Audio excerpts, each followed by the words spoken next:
A very good morning, students. Today it is 1st of December 2021, Wednesday, and in your CG board class 10th Social Science, we are studying your lesson 19 Government Budget and Taxation. And in the classroom, we have completed one topic, that is your GST, Goods and Services Tax. Goods and Services Tax. And here in this video lesson we will complete the topic direct tax. It is your page number 268. Open page number 268. Direct tax we will complete. Equitable taxation system, tax evasion, international comparison of tax and expenditure, and at last the summary. So this video lesson, it is the last video lesson of this lesson 19 Government Budget and Taxation, and this is the fourth video lesson. So open as usual, you know the methodology of learning. Open your book and you will be reading from your book, not from the screen. Ready with pen and paper. And read again till the point, till page.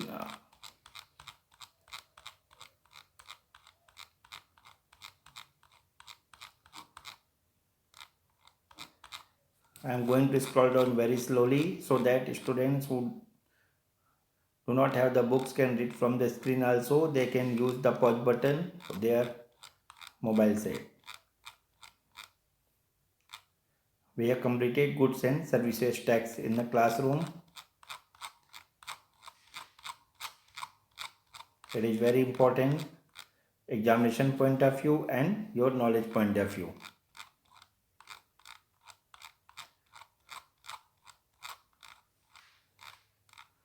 Okay, let's start. I hope everyone is ready.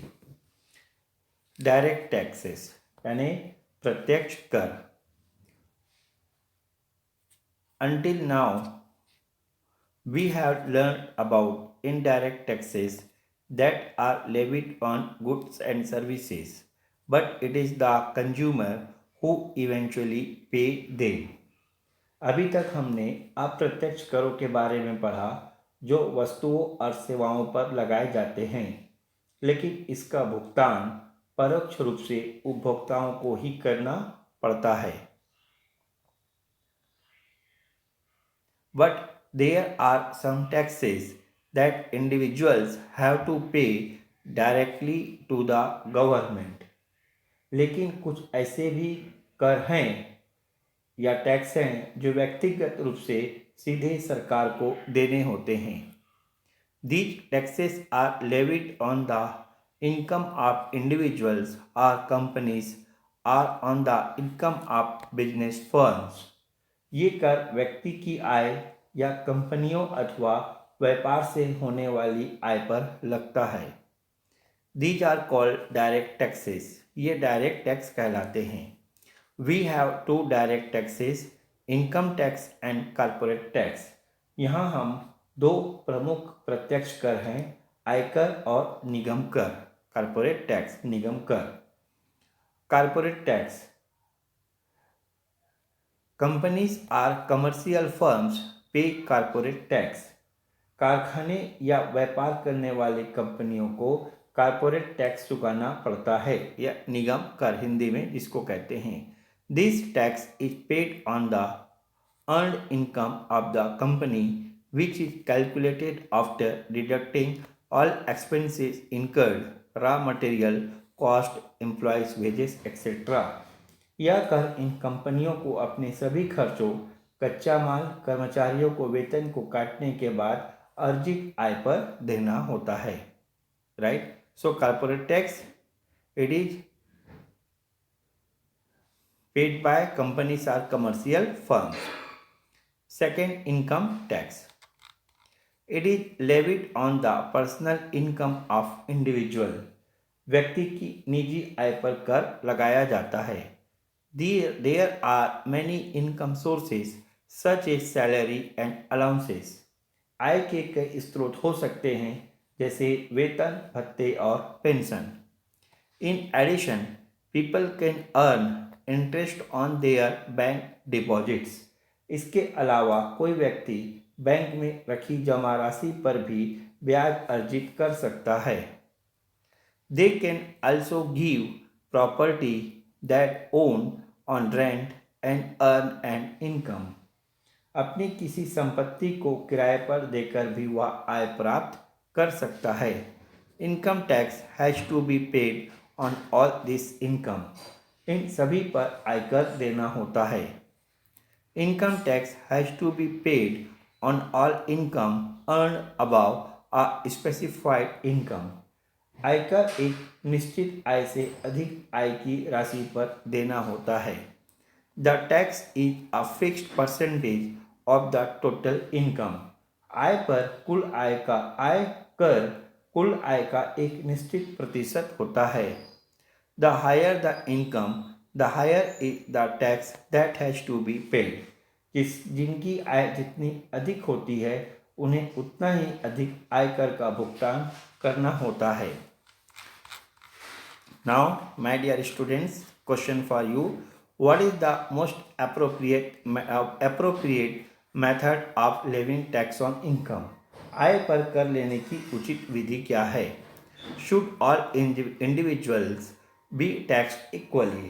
क्या प्रत्येक व्यक्ति से एक समान आयकर लेना उचित होगा? Now, take a look at the following three cases. अब हम इन तीनों व्यक्तियों पर विचार करते हैं। Now here in this table, name Jyoti, Asif and Jatinder. What is their work? Jyoti, daily laborer, दैनिक मजदूर। आसिफ, स्कूल टीचर, स्कूल शिक्षक। जतिंदर, ट्रेडर या व्यापारी। मंथली इनकम, मासिक आय rupees 1,500, 1,500, 8,000, 8,000, 30,000 and 30,000। Now fixed income tax, अगर एक कंडीशन है fixed income 50, 50 and 50। Is it justifiable to levy the same income tax for all three individuals? ऊपर उल्लेखित तीनों व्यक्तियों से यदि एक समान आयकर लिया जाए तो क्या यह उचित होगा? If Jyoti can not feed her children 2 square meals a day, is it right to tax her ₹50? ज्योति अगर अपने बच्चों को ठीक से 2 वक्त का खाना भी नहीं खिला पाती है तो क्या उससे 50 रुपए का कर लेना ठीक रहेगा? You can now consider taking a fixed percentage of each individual's income as a tax. अब आप यह सोच सकते हैं कि हर व्यक्ति की आय का एक निश्चित प्रतिशत कर के रूप में ले लिया जाए। But is this also justified? लेकिन क्या यह भी उचित होगा? Assume that each of these 3 individuals give 10% of their income as tax. मान लीजिए प्रत्येक व्यक्ति अपनी आय का 10% हिस्सा आयकर के रूप में देता है। Calculate how much each of them would पे एज टैक्स। अब गणना कीजिए नीचे उल्लेखित तीनों व्यक्तियों को कितनी राशि कर के रूप में देना होगा। Means Jyoti, Asif and Jatinder, everyone is paying 10% income tax, right.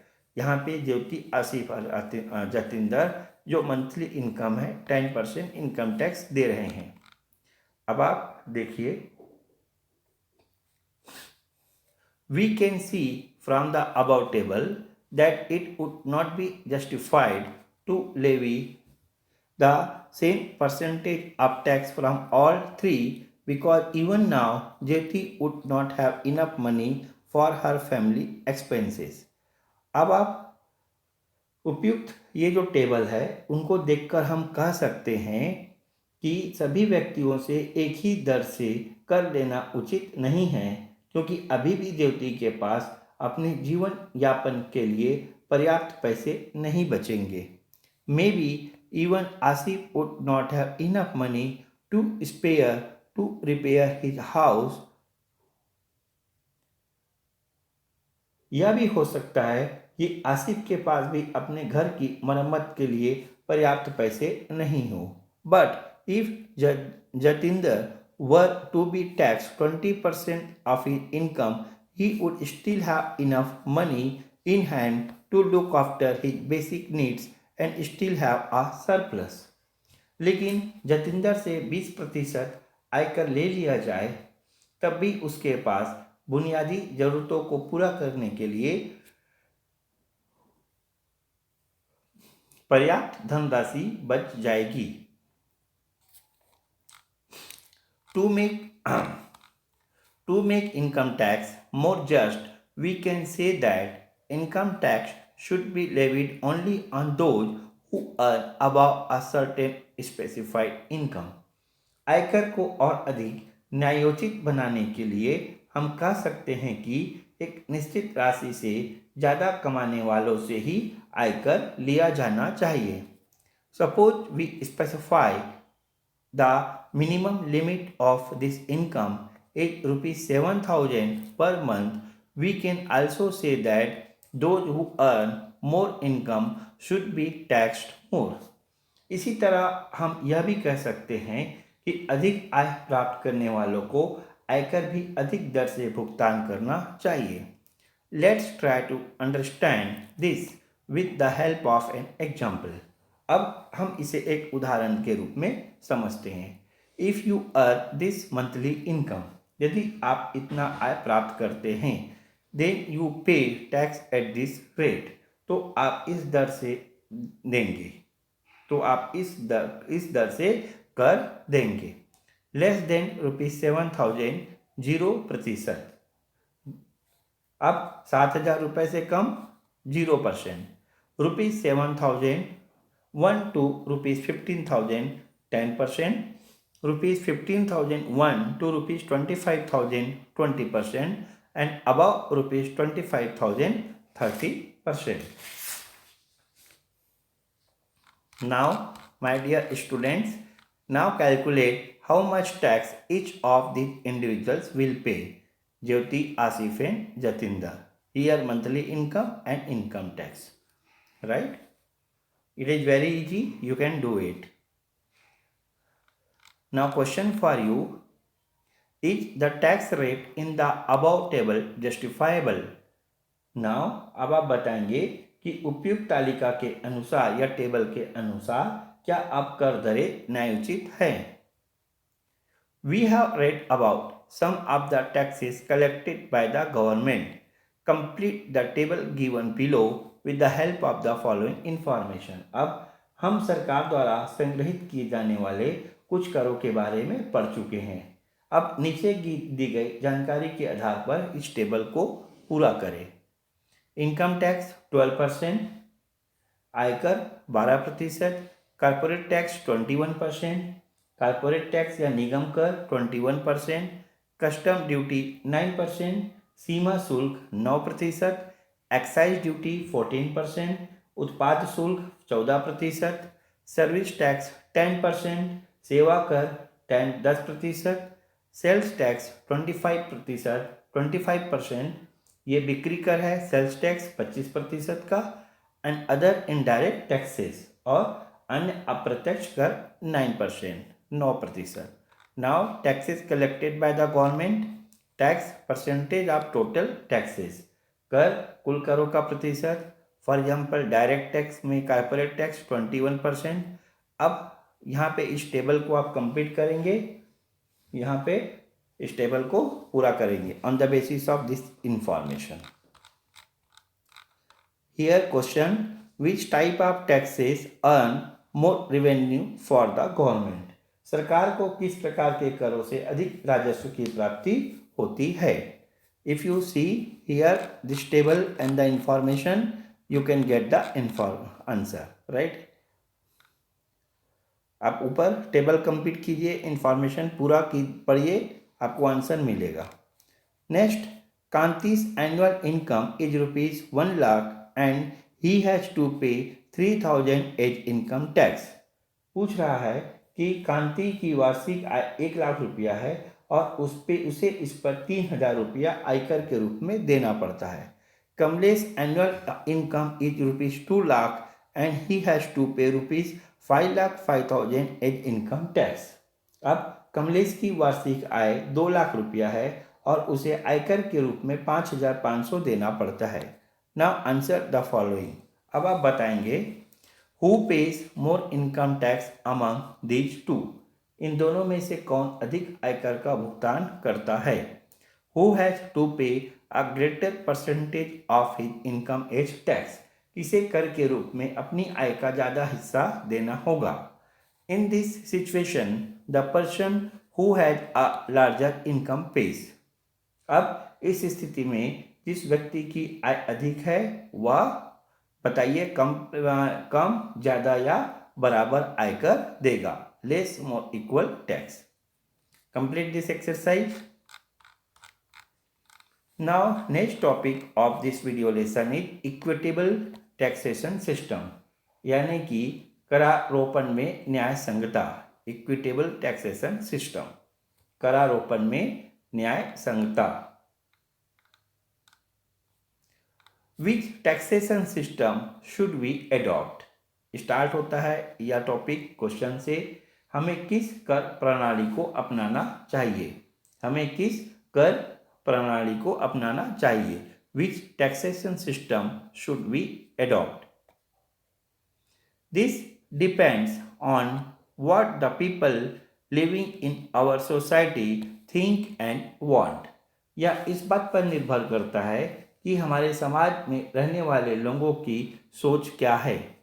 Many people feel that a few select people possess property worth crores of rupees, while a large section of society finds it difficult to get 2 square meals a day। कई लोगों का मत है कि कुछ खास लोगों के पास तो लाखों करोड़ों की संपत्ति है, जबकि एक बड़ा वर्ग 2 वक्त की रोटी भी मुश्किल से खा पाता है। Such glaring inequality in the distribution of income is not right. इस प्रकार आय की इतनी असमानता उचित नहीं है। Hence the government should collect more taxes from these rich people and very little or no taxes from the poor. इसीलिए सरकार को संपन्न लोगों से अधिक कर लेना चाहिए और गरीबों से कोई कर नहीं लेना चाहिए। If it desires the government could use the taxes it collects to provide more opportunities to the poor to raise their standard of living. अगर सरकार चाहे तो संग्रहित किए गए आय से गरीबों को बेहतर मौके उपलब्ध कराकर उनके जीवन स्तर में सुधार ला सकती है। As in the example of Jyoti Asif and Jatinder, the governments of many countries levy a higher rate of taxation on higher income groups. Jyoti Asif और जतिंदर के उदाहरण की तरह ही कई देशों की सरकारें अधिक आय अर्जित करने वालों लोगों से उच्च दर से कर वसूल करती है। According to income tax rules, the largest share of total taxes should be collected from those who earn more income and those with less income should contribute the smallest share. आयकर के नियमों के अनुसार जिनकी आय अधिक है, कुल कर में उनका हिस्सा भी सबसे अधिक रहेगा तथा जिनकी आय कम है, कुल कर में उनका हिस्सा सबसे कम रहेगा। However, when people purchase things they need, both rich and poor pay indirect taxes at the same rate। किसी वस्तु को खरीदने पर अमीर और गरीब दोनों को समान दर से कर देना होगा। Indirect taxes are a burden on the poor।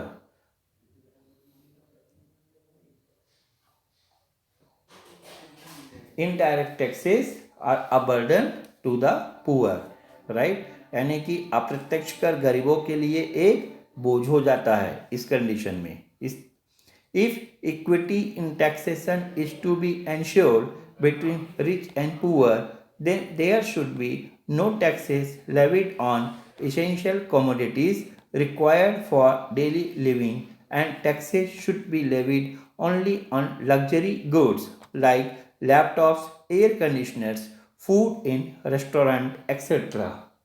अगर अमीरों और गरीबों के बीच कर के मामले में अंतर करना है तो इसका एक उपाय यह है कि आवश्यक वस्तुओं पर कोई कर नहीं लगाया जाए तथा विलासिता या लग्जरी चीज़ों जैसे car, laptop, air condition, restaurants में भोजन करने पर टैक्स लगाया जाए। The government should keep one more thing in mind while levying taxes on goods and services. वस्तुओं और सेवाओं पर कर लगाते समय सरकार को एक और जरूरी बात ध्यान में रखनी चाहिए। There are some goods and services that people do not directly use, like diesel, aluminum, steel, machinery, truck, tires, etc. ऐसी कई वस्तुएं और सेवाएं हैं जिनका लोग सीधे उपयोग नहीं करते हैं, जैसे डीजल, एल्यूमिनियम, स्टील, मशीनें, ट्रक, टायर्स इत्यादि। But when taxes on these items are raised, then the prices of things made from them also increases. लेकिन जब इन चीज़ों पर कर बढ़ाया जाता है तो इनके उपयोग से बनने वाली अन्य वस्तुओं या इनकी मदद से परिवहन होने वाली चीज़ों के दाम भी बढ़ जाते हैं। So do the cost of all goods that are transported from place to another. इस प्रकार thus even if the poor buy only essential commodities like food, grain and clothing, they share a part of the burden when the price of diesel or steel increases. इस प्रकार भले ही गरीब लोग केवल अनाज या कपड़ा खरीदते हो, लेकिन डीजल या स्टील पर कर बढ़ने से उनका एक हिस्सा गरीबों को भी भुगतान करना होता है। My dear students, the next topic it is tax evasion यानी कर चोरी। Many people don't disclose details of their real income but reveal only a small portion of what they earn. कई लोग अपनी आय का पूरा विवरण नहीं देते बल्कि जितना कमाते हैं उनकी तुलना में बहुत कम दर्शाते हैं। Such hidden income is called black money. छुपा कर रखी हुई इस आय को काला धन कहा जाता है। Many factory owners, rich landlords and traders declare a much lower income than they really earn. कई कारखानों के मालिक, अमीर जमींदार, व्यापारी जितना कमाते हैं उससे बहुत कम दिखाते हैं। It is easy to calculate the income of people who receive a monthly salary. जिन लोगों को एक निश्चित मासिक वेतन मिलता है उनकी आय की गणना आसानी से की जा सकती है। The tax they have to pay is deducted directly at source, that is from where they receive their salary. उनकी आय पर जहाँ से वे वेतन प्राप्त करते हैं वहाँ से सीधे ही काट लिया जाता है। Hence, it is more difficult for salaried people to evade taxes. इसीलिए वेतन पर कर की चोरी करना काफ़ी मुश्किल होता है। But these people could also have other sources of income. लेकिन इन लोगों की आय के और भी अन्य स्रोत हो सकते हैं। Because income from agriculture is not taxed, many people declare their income from other sources as agriculture income and thus easily evade paying taxes on that income. चूंकि कृषि से अर्जित आय पर कर नहीं लिया जाता, इसीलिए इनमें कई लोग दूसरे स्रोतों से प्राप्त आय को कृषि से अर्जित आय बता देते हैं और आसानी से कर की चोरी कर लेते हैं। There are many such people from different walks of life who evade taxes and accumulate black money. इस प्रकार कर की चोरी करने वाले कई तरह के होते हैं जो अपने पास काला धन एकत्रित करके रखते हैं. The Income Tax Department periodically conducts tax raids on the premises of such people to unearth their hidden wealth. काले धन पर अंकुश लगाने के लिए आयकर विभाग द्वारा समय समय पर कर चोरी करने वाले लोगों के ठिकानों पर छापे भी मारे जाते हैं. The department constantly seeks to simplify the taxation process so that people do not face any problem in paying their taxes. विभाग कर चुकाने की प्रक्रिया को और भी आसान बनाने के लिए निरंतर प्रयास कर रहे हैं ताकि लोग कर का भुगतान आसानी से कर सके. It is easier to collect indirect taxes because there are fewer points from where they are collected. दूसरी तरफ अप्रत्यक्ष कर को आसानी से संग्रहित किया जा सकता है क्योंकि इन्हें संग्रहित करने के स्थल अपेक्षाकृत कम होते हैं. For example, GST is collected from factories and traders whose sale per year is more than 20 lakh. जैसे उत्पाद शुल्क कारखानों से सीमा शुल्क जैसे कि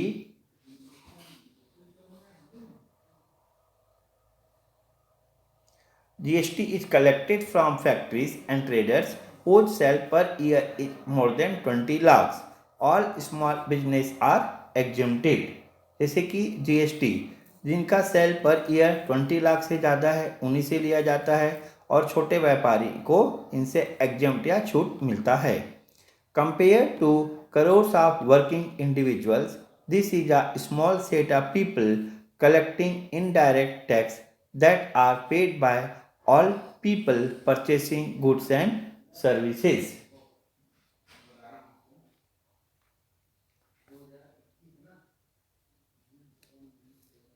However, there is tax evasion here because actual sales are not recorded. देखिए क्या होता है बेटा कि कई व्यापारी समुचित बिल जारी नहीं करके अपने आधिकारिक बही खातों को बिक्री को बहुत कम करके दिखाते हैं और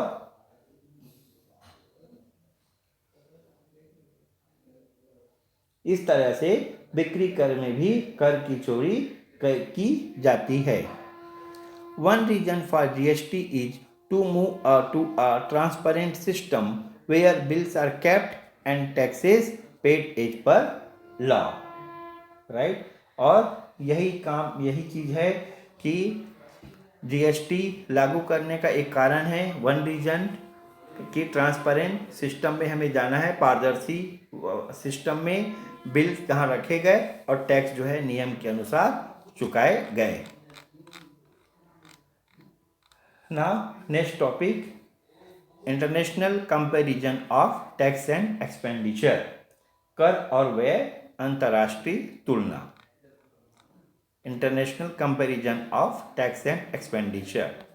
the total taxes collected in India are much lower than in other countries because of the many tax concessions that are given and widespread tax evasion.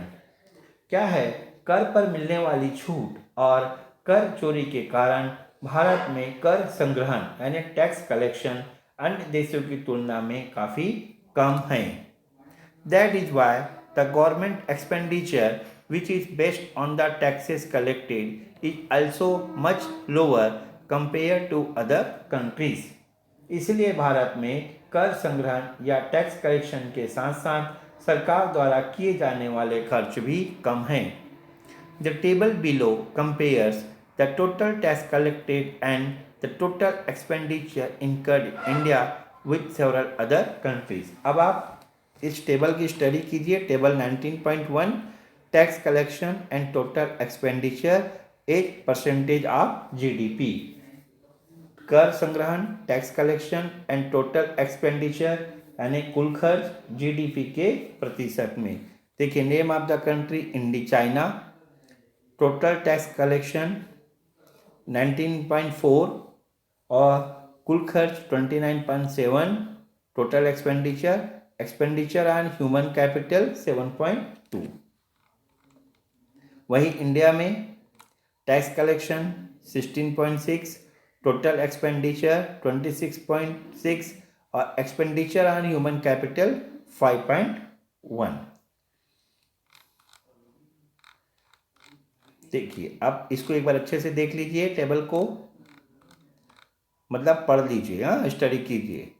The table shows that tax collection as percentage of GDP is low in India compare to other countries. अब इस table को आप पढ़ेंगे तो यह पता चलता है कि भारत में टैक्स कलेक्शन जीडीपी प्रतिशत में, राइट, अन्य देशों की तुलना में कम है। The reason given for this mere collection is that India is a poor country, hence the people have a limited capacity to pay taxes. इसके पीछे तर्क दिया जाता है कि भारत एक गरीब देश है, जिसके कारण यहाँ के लोगों की कर देने की क्षमता काफ़ी कम है। But this reason isn't totally true, लेकिन यह तर्क पूरी तरह सही नहीं है। The tax collection directly impact the expenditure of the government. कर संग्रहण का सीधा प्रभाव सरकार द्वारा किए जाने वाले खर्च पर पड़ता है। When tax collection is low, the government gets less revenue. जब कर का संग्रहण कम होता है तब राजस्व में भी कमी आती है। रेवेन्यू यानी राजस्व। It does not have enough money to spend. इससे सरकार के पास खर्च करने के लिए धनराशि भी कम हो जाती है। Column 3 of the table shows the total expenditure of the countries and column 4 shows the expenditure on human capital. देखिए,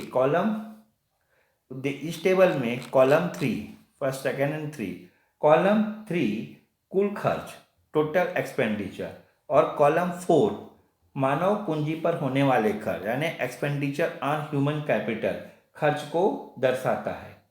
ठीक, अब यहाँ पे एक्सपेंडिचर ऑन ह्यूमन कैपिटल, मानव पूंजी पर खर्च। The expenditure on human capital includes the expenditure in providing universal health and education. अब मानव पूंजी पर होने वाले खर्च में सार्वजनिक स्वास्थ्य और शिक्षा पर होने वाला खर्च शामिल रहता है। We can see that the expenditure on human capital is linked to the total tax collection. अब हम इस टेबल को देखकर कह सकते हैं कि मानव पूंजी पर होने वाले खर्च का भी सीधे सीधे कुल कर संग्रहण से जुड़ा हुआ है, टैक्स कलेक्शन से जुड़ा हुआ है। लो एक्सपेंडिचर और human capital directly impact human development. मानव पूंजी पर कम खर्च होने का सीधा प्रभाव मानव विकास के प्रदर्शन पर पड़ता है। नाउ समरी या सारांश। Taxes are needed for the government to develop the country. सरकार देश के विकास के लिए खर्च कर सके, इसके लिए कर जरूरी है। The government delivers public facilities to the people, provides them livelihood and spurs economic activities in the country. सरकार आम लोगों को सार्वजनिक सुविधाएं उपलब्ध करवाने, लोगों को उनकी आजीविका दिलवाने, देश में आर्थिक गतिविधियों को बढ़ावा देने आदि कार्य करती है। It presents a budget every year in which it details its expenditure during the year and accounts for its revenue collection to meet this expenditure. सरकार प्रत्येक वर्ष बजट पेश करती है जिसमें वर्ष भर में होने वाले खर्च और उस खर्च के लिए राजस्व की व्यवस्था का लेखा जोखा होता है। Indirect taxes are levied on goods and services, which means that the government collects taxes from और द पीपल इनडायरेक्टली। और राजस्व कई प्रकार के करों के माध्यम से प्राप्त किया जाता है, जिसमें प्रत्यक्ष और अप्रत्यक्ष कर शामिल होते हैं। ये हमने देखा। अब अप्रत्यक्ष कर वस्तु और सेवाओं पर लगाया जाता है। इस तरह लगभग हर व्यक्ति परोक्ष रूप से सरकार को कर देता है। Direct taxes are personal taxes. प्रत्यक्ष कर निजी तौर पर दिया जाता है। Individuals pay tax on the income they earn while companies pay tax on the profit they make। देखिए ये लाइन बहुत इंपॉर्टेंट है, this is very important. Individuals pay tax on the income when they earn while companies pay tax on the profit they make। प्रत्यक्ष कर देखिए निजी तौर पर दिया जाता है।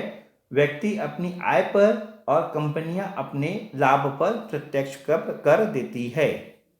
Direct taxes are more just and equitable but they constitute only 36% of the total revenue collection.